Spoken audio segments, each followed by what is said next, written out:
When we learn to see interactions through our kids' eyes, we can make adjustments that can consider both our good intentions and our child's perception.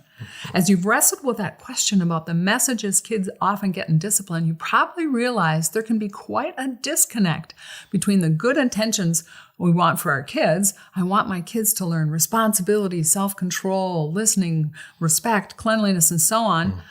But when we look through our kids' eyes, we realize they're likely to get pretty opposite messages like, child, you are irresponsible, out of control, not listening, disrespectful, messy, a failure, frustrating, and so on.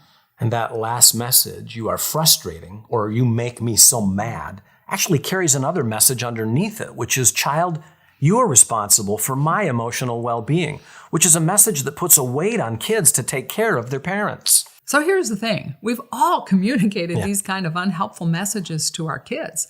I can remember grabbing our oldest son, Daniel, by the shoulders and yelling in his face, "This is not okay." Talk about Why can we laugh at that now? But it was very difficult. Talk about a huge, you are a problem message. We don't want to do it, but when we're not being thoughtful, it's what we do.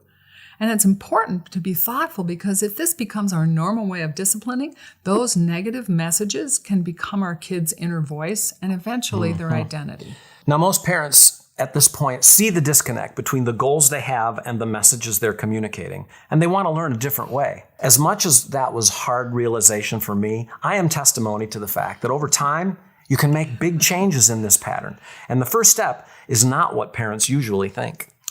That's right. Instead of asking the question, now, what should I do differently, which is a question about behavior, we encourage parents to look inward first and ask a more personal question. What's going on in me? What's going on in me? When I learned to look inward like this, I came to understand that when my kids misbehave, I was inclined to misbehave too. I had sour attitudes and selfish motives just like they did, but I had learned to present them in a much more mature sort of a manner.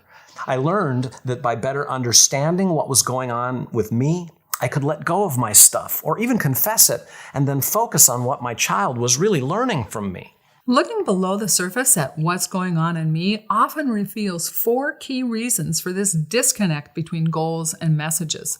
The first is about the past, the resentment I carry into discipline. Maybe I'm thinking something like, here we go again. Past influences can also be family of origin issues, like a belief that parents should always be in control of their kids. The second is about the present, my stress from the day. Maybe I'm mad at my boss or partner. I'm simply exhausted. I might be thinking, I shouldn't have to deal with this. The third is my anxiety about the future, like what's going to happen with this kid? So these first 3 reasons are heavy stuff. They're the stuff therapists and mentors have helped both Lynn and me better understand in ourselves. But in short, and this was a tough lesson for me to learn, bringing my resentment, my stress, my anxiety into a conflict makes me more controlling, and my kids end up respecting me less. The final reason is more practical and where we'll spend most of our time in this course.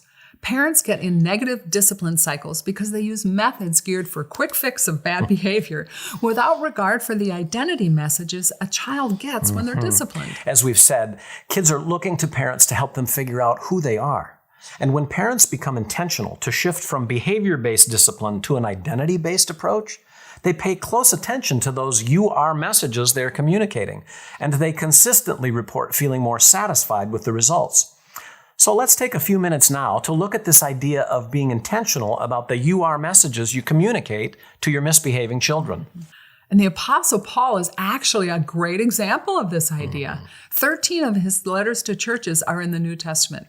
He was like a father to many and even called his followers his beloved children. He started many of his letters of instruction and correction with reminders of identity. For example, his first letter to the Corinthians was written to confront a bunch of really crazy misbehavior. But before confronting them, he reminds them, you have been given grace, you are enriched, you have good gifts, you will be blameless, you are called into fellowship with Jesus. Wow. All messages of identity. And I'm guessing the way he started the letter helped to temper his confrontation with some grace. So what are the messages of God's grace and truth you'd like to be sure your kids grow up believing about themselves that begin with the words, child, you are blank?